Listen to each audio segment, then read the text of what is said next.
Bom dia a todos, um prazer imenso estar aqui tentando contribuir um pouco nesse tema tão importante que a gente lamenta estar falando isso ainda no final de 2021, né?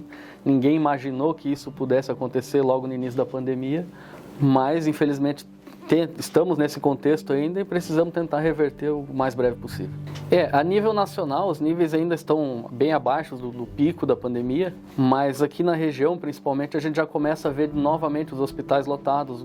Segundo o dado da Secretaria Municipal, 100% dos leitos de UTI estão ocupados pelo último levantamento. Leitos de enfermaria também, no último levantamento, 15 dos 16 leitos estavam ocupados, dedicados à Covid, né? E assim, de forma geral, a gente percebe um aumento importante do número de casos em atendimentos ambulatoriais, o que, num contexto assim de disseminação da doença de variantes, era esperado que fosse acontecer, dado a baixa velocidade da vacinação, principalmente. E um outro contexto que a gente consegue ver nos locais onde tem um percentual de vacinados maior é que ainda persiste o número de casos, só que com casos graves, internações e óbitos num valor bem abaixo. Tá? Então se mantém um número elevado de casos, mas com uma gravidade menor. Assim, o que a gente sempre fala é que a vacina, o objetivo final dela, não é exatamente evitar a contaminação, mas evitar a doença grave e óbito. Sim, e isso fica mais claro ainda quando a gente fala agora, o pessoal acompanha na mídia, que a Europa está tendo um novo foco de Covid lá, né? Uma nova epidemia, Estados Unidos e Europa. E assim, tem dados muito interessantes do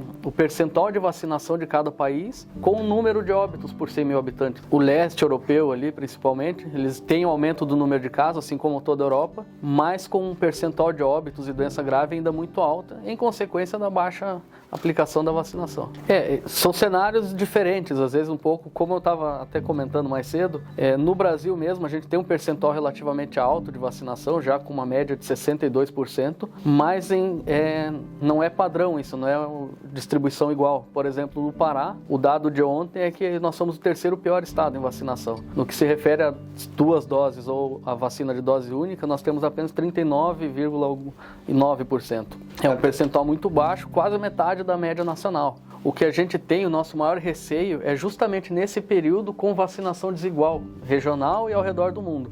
Por quê? Porque um organismo vacinado, o vírus, ele tenta se adaptar para conseguir penetrar nesse organismo. Então, se a gente mantém uma transmissão alta, em consequência de países com baixa vacinação ou regiões com baixa vacinação, é aumentada a chance de surgirem novas variantes. E isso fica visível agora. Países como a região lá do sul da África, onde surgiu essa nova variante agora, são locais onde a vacinação ainda está em percentuais muito baixos. E isso acaba sendo um celeiro de novas variantes. É isso que a gente tenta controlar também dentro do Brasil, com essa amplitude, assim, vamos dizer, de vacinação tão elevada. Em alguns locais com 60% ou 70%, em outros com 30%. Isso, fundamental. Nesse contexto, se torna mais evidente a importância da ampla testagem, que essa sim a gente pode dizer que foi uma falha nacional. Tá? Se pegar a lista dos 10 países do mundo que mais tiveram caso de Covid, que o Brasil se inclui nele, é disparado com um menor percentual de testagem para cada milhão de habitantes. Ele continua testando, mas às vezes eles não conseguem oferecer o teste ideal, que seria o teste de PCR ou num cenário um pouco menos favorável, o teste de antígeno. O exame que na ciência a gente considera padrão ouro é o exame do RT-PCR. O que ele identifica? Ele identifica a estrutura do vírus, certo? Identifica a estrutura do núcleo do vírus. Então ele é o padrão ouro. Por que ele é o padrão ouro? Porque ele é um teste que, quando você faz, a possibilidade de uma pessoa ter de fato o vírus e ele dar positivo é enorme. Então a chance de identificar alguém que realmente tem o vírus é grande, e quando ele é um teste que dá o resultado negativo, é um teste que a gente pode confiar que seja um teste negativo. O teste do antígeno, que também é feito com cotonete, o famoso cotonete, ele também identifica a estrutura, a proteína do vírus, e tem um percentual quase tão bom quanto o do PCR. Um pouco menos, por isso não é o padrão ouro, certo? Já aquele teste que se faz, o sorológico, que a gente chama de anticorpo, ele é um teste que, em muitos casos, ele dá falso negativo, igual vocês citaram, ou seja, a pessoa tem e ele não identifica, porque é um anticorpo. Outra questão é o tempo que ele leva para formar um anticorpo. Às vezes, o resultado só vai passar a ser positivo quando a pessoa já não tem mais a doença. Sim. Então, esse exame, se a pessoa está com sintomas agora e teve 3 meses atrás, o exame pode estar positivo não pela doença agora, mas pela doença que a pessoa teve de fato há 3 meses. Sim, e isso contribui negativamente para o paciente, porque um falso negativo, a pessoa acha que não está com a doença, acaba uma interpretação errada da equipe de saúde que vai atender esse paciente com tais sintomas e que tem um teste negativo, certo? E epidemiologicamente, a gente não isola essa pessoa. Para o sistema público, para o sistema de saúde, é interpretado que essa pessoa não tem a doença, não precisa ser isolada e acaba mantendo a transmissão. Não, isso é importante. Até teve uma entrevista com um famoso epidemiologista lá da Universidade Federal de Pelotas, Pedro Halal, que conduziu o maior estudo que o Brasil fez epidemiológico, né, sobre Covid.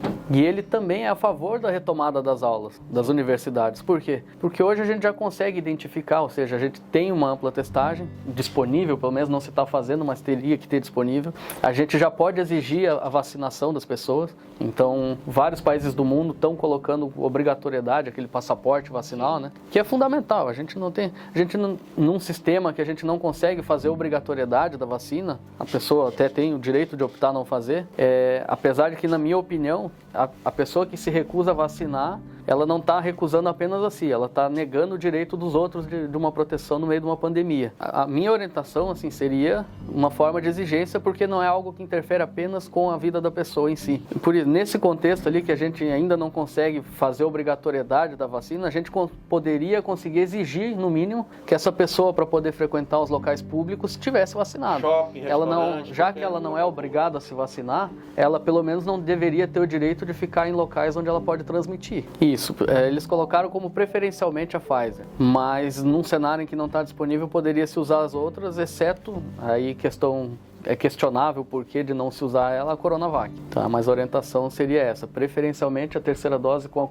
a Pfizer, perdão. Inicialmente eles colocaram 6 meses, né? Agora eles reduziram para 5 o período dessa terceira dose. Só para, voltando aquele gancho ali, um exemplo assim, por exemplo, nós teremos o Congresso Brasileiro de Infectologia mês que vem. Vai ser um formato híbrido. O que eles exigem? Como é voltado para profissionais da saúde, eles esperam que todos tenham terceira dose. Então, uma exigência para se entrar no Congresso presencial, né? Vai ter espaçamento, distanciamento social, mas uma exigência é ter as 3 doses e um teste de RT-PCR do dia anterior à admissão lá. Para vocês verem, não dá para a gente bloquear tudo, mas a gente tem que seguir a ciência, ou seja, com 3 doses da vacina, com um exame, a gente consegue aos poucos ir tentando estabilizar. Tá? Esse é um parâmetro que poderia ser seguido, né? Esse tipo de informação mais de 2, 3 vezes a gente não tem tão claro.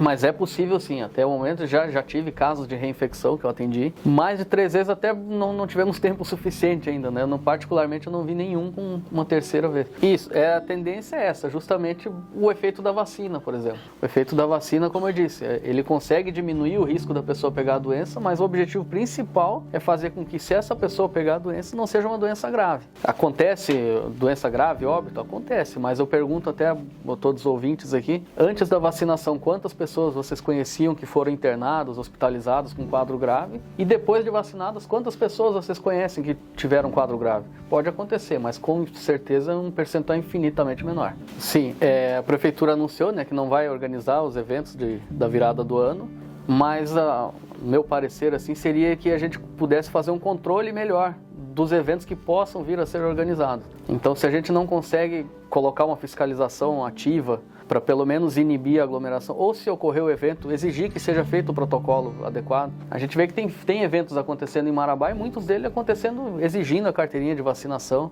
sem ela não entra. Então, nesse cenário que a gente vive agora, até é válido.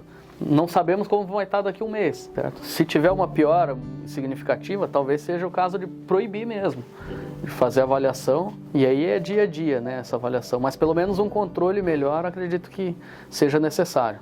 Todo evento que tenha uma aglomeração importante, no carnaval, por exemplo, a gente não espera que muita gente esteja usando máscara, tem um contato físico muito próximo, né? Então é um ponto de disseminação de doença muito importante. Teria que ver como é que vai estar o cenário epidemiológico daqui até o carnaval, né? O cenário da vacinação, se a gente vai conseguir dar uma acelerada boa na vacinação no final do ano. E aí reforço até, eu sou um que estou ansioso para a volta à normalidade, ansioso pelo carnaval que eu possa aproveitar. Não vai ser esse carnaval que eu vou aproveitar com certeza, mas que as pessoas procurem a vacina para que a gente possa sair disso logo. Isso, são dados ainda muito iniciais, a gente não tem um estudo amplo, bem desenhado, tem uma transmissão aparentemente muito maior. A gente não sabe se os casos são leves em consequência de ter atingido pessoas vacinadas. A princípio eu não vi nenhuma reportagem, por exemplo, citando se dessas pessoas que foram acometidas pela essa nova variante, qual o percentual de vacinados ou não. Eu não tive acesso a essa informação até o momento. E isso pode ser importante. Então, não sabemos também como isso vai se comportar em países com maior índice de vacinal. Essa variante surgiu em Botsuana, lá no sul da África, e acabou se propagando mais pela África do Sul, que são países com um percentual vacinal muito baixo. Então lá é possível que tenham problemas com isso. No momento que foi desmobilizada essas estruturas, a gente tinha uma redução importante do número de casos, do número de internações e leitos ocupados. Tá? Hoje em dia, isso são fotografias de momento. Certo? Então, no momento hoje, que a gente tem 100% dos leitos de UTI ocupado, precisaria ver como está essa fila de espera, a gente tem que oferecer o serviço para a população. Então, se tem gente precisando de leito de UTI, é papel do serviço público ofertar esse leito de UTI. Se tem paciente precisando de leito de enfermaria para Covid ou outra doença qualquer, é papel do serviço público ofertar isso. A gente sabe das restrições orçamentárias, sabe que foi desmobilizado talvez de UTIs para poder mobilizar mais recursos para vacinas e infraestrutura também, e é questão de recursos mesmo. Às vezes o sistema público ele fica saturado e não consegue manter tantos leitos de UTI em um período que talvez não tivesse de fato precisando uma disponibilização de tantos leitos. Mas como eu disse, isso são fotografias de momento, e o momento agora nos sugere que seja necessário uma ampliação da cobertura de leitos de enfermaria e de UTI. Assim, o que eu sugiro para a população é que ainda mantenha os cuidados que são fundamentais, tá? Então, evitar quando possível a aglomeração, manter a higiene das mãos, uso do álcool em gel, certo? E principalmente, o mais fundamental no momento é a gente conseguir acelerar essa vacinação. A gente sabe que vários países do mundo, inclusive o Brasil, teve um atraso importante no início da vacinação, mas que agora a vacina está disponível. Então, igual já foi falado aqui mais cedo, no momento, o baixo percentual de vacinação no Pará e em alguns outros estados não é pela falta da vacina, é pela falta da procura pela vacina, pelas pessoas. Então, dentro de um cenário, como a gente falou do Brasil, que está com uma faixa de 62% de plenamente vacinados, e eu digo dose única ou 2 doses da vacina, lembrando agora a dose de reforço, né? O Pará está muito abaixo, e isso faz com que a nossa região, que também é uma região que está com um percentual baixo de vacinação, possa ser um novo pico dentro do estado mesmo e dentro do país. Então a gente sempre fala para a população, procura a vacina, não caia em fake news. As vacinas que estão aí disponibilizadas, elas têm estudo, elas têm embasamento. O risco-benefício ela é muito vantajoso. Tá? O pessoal fala muito de trombose. A chance de você ter uma trombose consequência da Covid é muito maior do que ter uma trombose pela vacina. Certo? Então tem que desmitificar isso, as pessoas têm que parar de acreditar em qualquer coisa, tem que buscar a fonte dessa informação. Sim. E para que seja liberado alguma vacina, ela tem que passar por um amplo crivo, desde os setores da Anvisa, né? Essas vacinas não foram liberadas só no Brasil, elas já são usadas no mundo inteiro, ou seja, passou pelo crivo de vários países do mundo, o CDC americano, Comitê Europeu de Doenças Infecciosas. Então, a gente já conseguiu com a vacina erradicar várias doenças. E vai ser com base na vacina também que a gente vai conseguir eliminar essa pandemia.